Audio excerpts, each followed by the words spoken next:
like to begin by reading my thesis statement, and then over the next few minutes I'll try and unpack what I mean. The on-the-ground reality of the biocultural diversity of the Mugger Kam has not been fully understood or appreciated.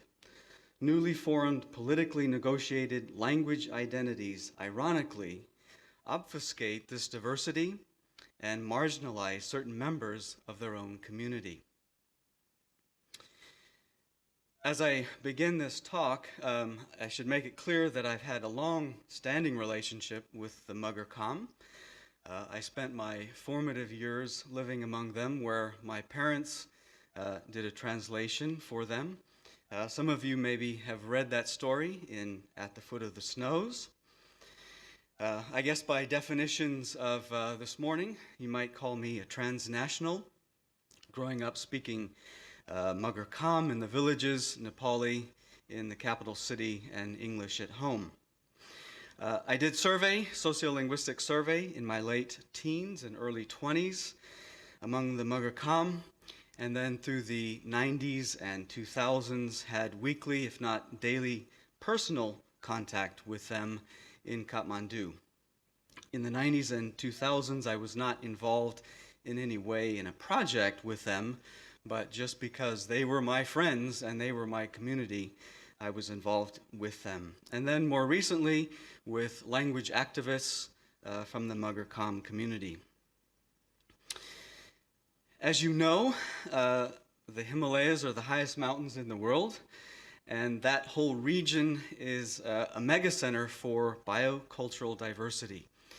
If you add up the languages of the countries through which the Himalayas run, the total adds to about 1,000 languages. So this region is kind of like the Papua New Guinea of South Asia. Many environmental and cultural zones. So it should be no surprise that there are many speech varieties tucked away in the valleys of the Himalaya. There's a map of Nepal. You see the Himalaya running across the northern regions. And the area that I'm going to be focusing on this morning is the area in black, kind of to the western part of Nepal, the Mugger Kam territories. They live just off of the flank of Dhaulagiri, which is the fourth highest mountain in the world. By all standards, it's a rugged place, and many of the valleys are cut off from one another by several days' walk. A little bit about nomenclature. I keep using the term Mugger Kam. Mugger is an ethnicity, and it's a nationally recognized ethnicity and has been for some time in Nepal.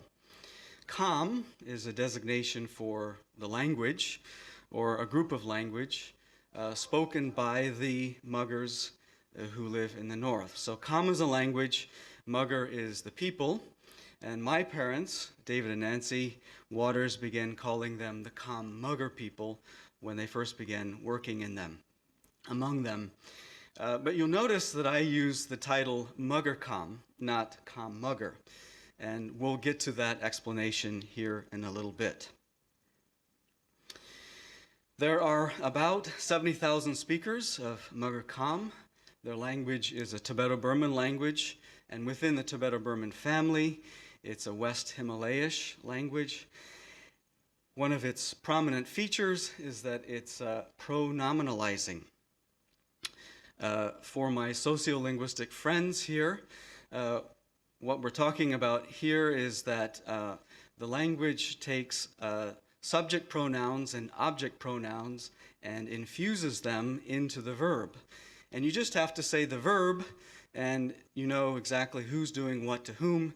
You don't need overt nominal arguments in the clause. You just say the verb.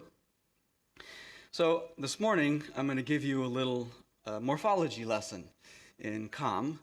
And I do this to help us kind of understand the type of diversity that we're talking about in this so-called language, Mugger Kam.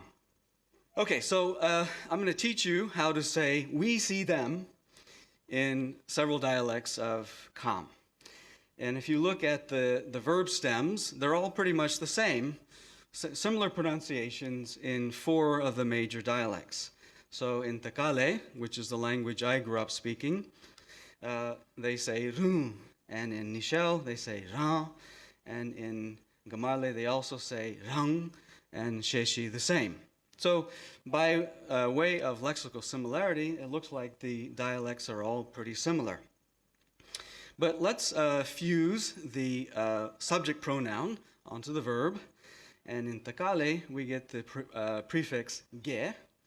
In Nichelle, we also get ge. In Gamale, it's a suffix en. And then in Sheshi, it's also a suffix ya. So that's the first person plural subject pronoun. Let's add the object, them, third person plural. And in Takale, it's ra. That's a prefix. In Nichelle, it's a suffix, ra. In Gamale, it's a suffix way out on the far right of the verb slots. And in Sheshi, it's also a suffix, wan. Let's add some tense. Let's add present tense. And in Takale, present tense is a suffix, ja. In Nichelle, present tense is a prefix, ba. In Gamale, present tense is a circumfix, ye and ja, around the verb. And then in Sheshi, it's also a suffix, ja. So in the 4 dialects of Kham, the way you say we see them is girarunje, bagarunra, yarungje yainra, and rungje yawang. Now, I don't know what your standards for similarity are, but I don't know. What do you think? Do you think that this is the same language? Do you think that these people might understand one another when they talk to one another? No, they don't. They don't at all. So the sociolinguistic study that I did shows that intelligibility between these major dialect areas is actually very low. So when you put together the study of morphosyntax and grammar, sociolinguistics, questionnaires, and these kinds of things, what it shows is that there are at least 4 major dialects of Kham Mugur, at least by our standards. And this is what has been passed on to the ethnologue, and that's what the ethnologue has in its database, 4 languages of Kham Mugur. Okay, so that's an introduction to Kham Mugur dialectology. I'm going to switch gears now, and I'm going to introduce you to some of the rise of linguistic identity in Nepal. You look at this table, and the table tells the story. You start off in 1952 with about 58 languages, official languages, spoken in Nepal.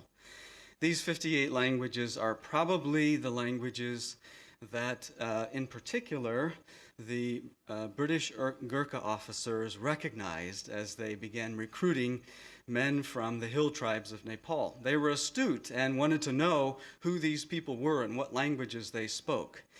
And that's as far as they got, and that's where we get started in the 1950s with the official census. But then in the 60s, 70s, and 80s, you see that Nepalese don't speak very many languages anymore. They speak about 17 or 18 languages. And this is because of the national policy in which the king, the religion, and the Nepalese language were treated as sacrosanct. So the government system, the education system, was built around promoting the Nepalese language, and there were just a few basic languages spoken in the country. 1991, the king is overthrown. It's also the decade of indigenous languages promoted by UN, and we're starting to see that actually the Nepalese speak quite a few languages. 2001, there are 92 reported languages, and in 2011, 123. And if you're familiar with the ethnologue, you know that there's a total overlap there. So the official census takes the list from the ethnologue as the official list of languages for the country. There's a lot more to the story. You can read about it in the paper. So in 2011, the languages in the ethnologue are listed as part of the official census of the country. The language of the Northern Muggers, the language I grew up speaking, is officially recognized as distinct from the broader Mugger community for the first time in 2011. It gets language status for 4 Com varieties. And this is a good thing, right? We're excited about this. No, this is a bad thing. The Com Mugger community, I should say the Mugger Com community, protested against the recognition of 4 different speech varieties spoken by them. And there were 2 major concerns that they had. One was that the 4 languages being represented in the census and the ethnologue are published without the consent of the community. So that's one thing. The other has to do with nomenclature. They no longer wanted to be known as Com Mugger. They wanted to be known as Mugger Com, to make it a long story short. And that's why I am using the term Mugger Com here for this paper. But I think the main focus of their complaint is that Mugger Com is not 4 distinct languages. Mugger Com is only 1 language. And the dialects, which I have just shown you, are just very small minor variations. We all understand one another. Amen. So I've thought long and hard about this. Some of the activists with which I have interacted about this issue are boys that I grew up with in the village. They're my friends, and I am their friend. And we have talked back and forth about this. We disagree fundamentally about this. And yet, I want to respect their agency. I want to respect what they want as a community. I've done a lot of reading in the literature about this kind of thing. And there are two particular authors that I have found to be very helpful for me as I think about response to the Mugger Com community. One is by an anthropologist by the name of Gellner, who works a lot in South Asia, works a lot in Nepal, and he speaks about a lack of fit. He says that as outsiders, as outside linguists or outside anthropologists, we have a particular duty to document the lack of fit between what activists say and the feelings and perceptions of those on whose behalf the activists claim to speak. On the other hand, Bradley, he speaks about the importance of the role of an outsider as a sojourner. The sojourner is one who maintains a long-term cooperative relationship with the language community. And obviously these two relationships are different. They have to be negotiated and are in constant tension. But that's kind of how I have thought about my role as I move forward with the Mugger Com community. But for myself, as an SIL member, I wonder, what are we in SIL missing when we try to operationalize language diversity and identity in terms of a language project? So I talked about the fact that there are 4 major dialects in the Mugger Com speaking areas. But that's really just the tip of the iceberg. When you travel through those areas, it's absolutely amazing and astounding to me how diverse all the speech varieties are. As you move not just through major regions, major dialect areas, but every village seems to have its own village lect. And that diversity is hardly represented as it is in the ethnologue right now. So what do we do with that diversity?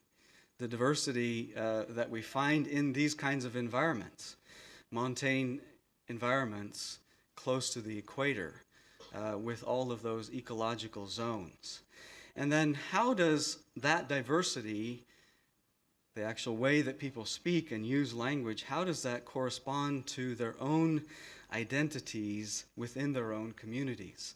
So the language activists are speaking, they say, on behalf of the entire community.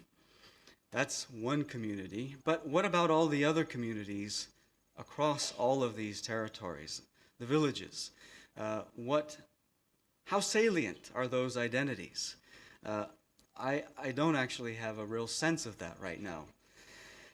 And what of community agency?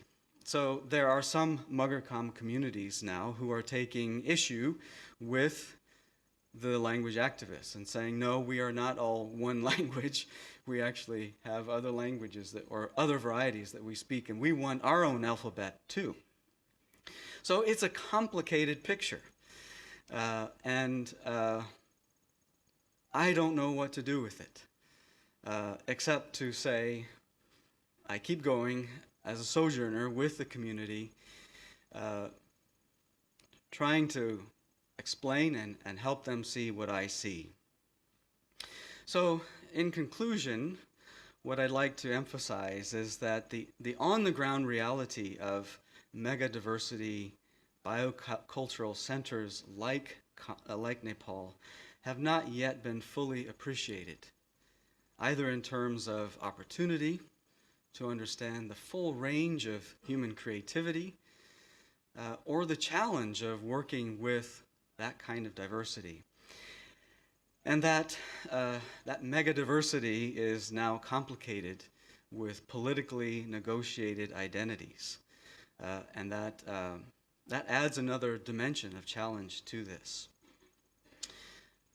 And finally, I think probably the best role for myself moving forward and for our SIL people working among them is as a sojourner and negotiating constantly between the reality of the diversity and the political hopes and aspirations of the Mugurkam community itself. That's it for now. Thank you.